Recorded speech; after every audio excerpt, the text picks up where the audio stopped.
Tonight, I'm showing you a quick and easy way to make a trebuchet out of scrap wood.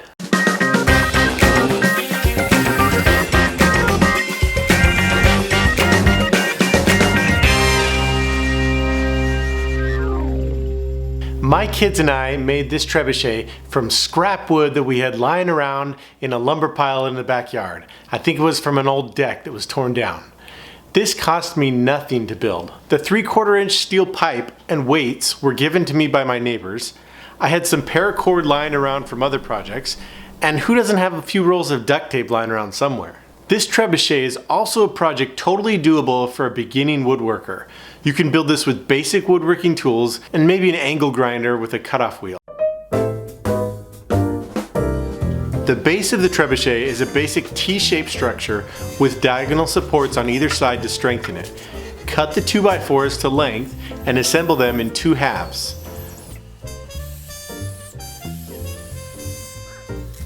Then secure the 2 sides together at the bottom using 2 2x4 pieces cut to the exact same length.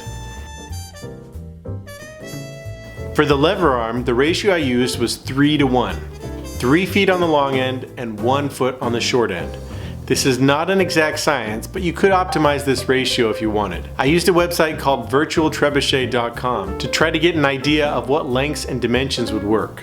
Once you determine your ideal ratio, drill the pivot hole and weight hole in your lever arm. The outer diameter of my pipe ended up being just over 1 inch, so I had to do some additional sanding to make the hole a bit larger. In order to make the heavy end stronger, I also glued 2 additional pieces on either side.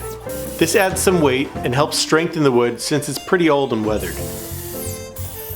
This has the hole drilled for the pivot in the center, and then you have at one end you have the hole for your weight. The metal pivot bar should be cut to be about 1 inch longer than your dimension between the sides of the base structure. You'll notice that I don't have any fasteners or pins holding this bar in place. That's because for my setup, this is not a permanent thing. We're not going to have a trebuchet for the next 10 years. This is just something fun we're doing right now while we're at home. So it's something that I want to be able to disassemble easily. I don't need it to be super robust. I just want it to be fun for a little while. After drilling the first set of holes, we decided to use a smaller diameter pipe, so we had to plug the holes we had just drilled with some slices of dowels. This design gives that extra snap at the end. The weights hang down about 1 foot below the lever arm.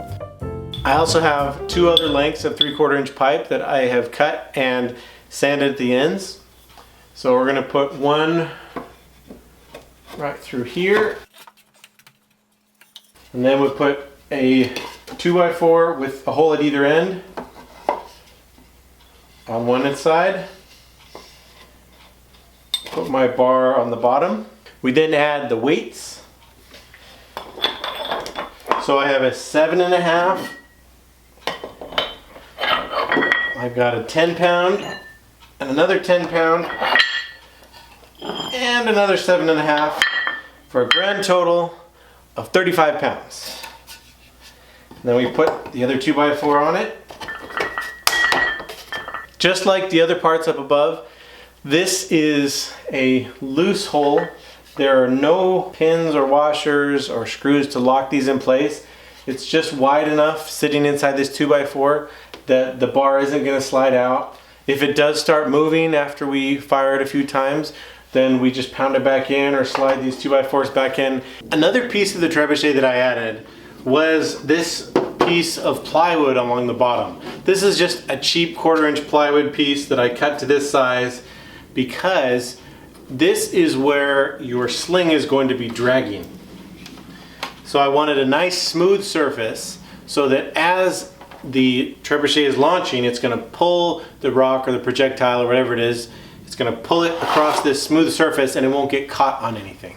You can make a sling out of duct tape by layering pieces back and forth on top of each other to make it flat, and then adding pieces at either end to pinch the 2 sides together. Play with it until you can make it work.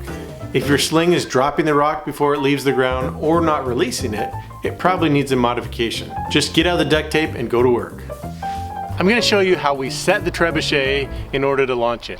So first you need your pin, the release pin, which I made out of a bent nail tied to a rope. And you pull down the lever arm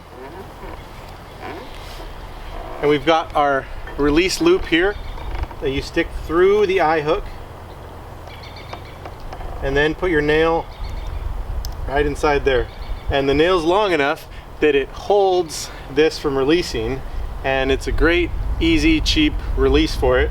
I've got my projectile, which is a duct taped ball of rocks.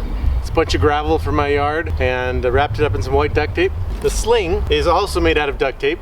I've got it tied to a washer at one end. This is the end that has to come loose. The other end is tied to a screw on the side of the arm here. We got a bent nail that I have stuck in the back of it here. You hook the washer on the end of the bent nail. It's really important to make sure this is pulled tight. You don't want to have it loose hanging like this, because it'll often flip the sling and pull the rock or the projectile out of it.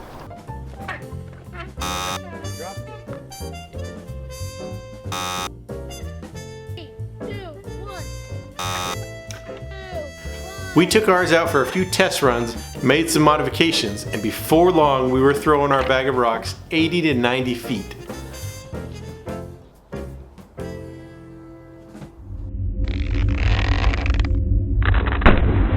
Of course, a trebuchet must be used for some sort of medieval siege, so we decided to make a castle wall to attack.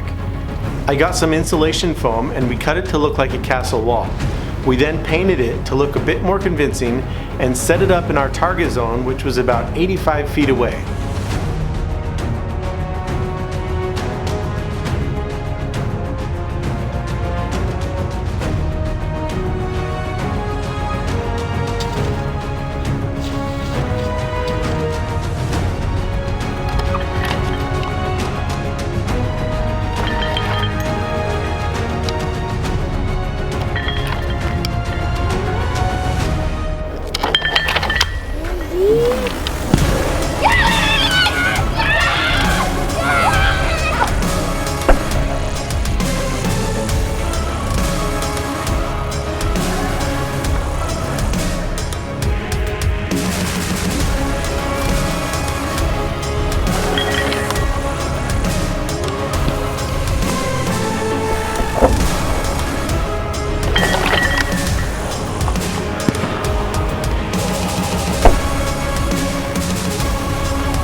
I hope you're inspired to build your own. Don't forget to hit subscribe below so you can catch the next videos of whatever projects I'm working on. Bye boys, have fun storming the castle.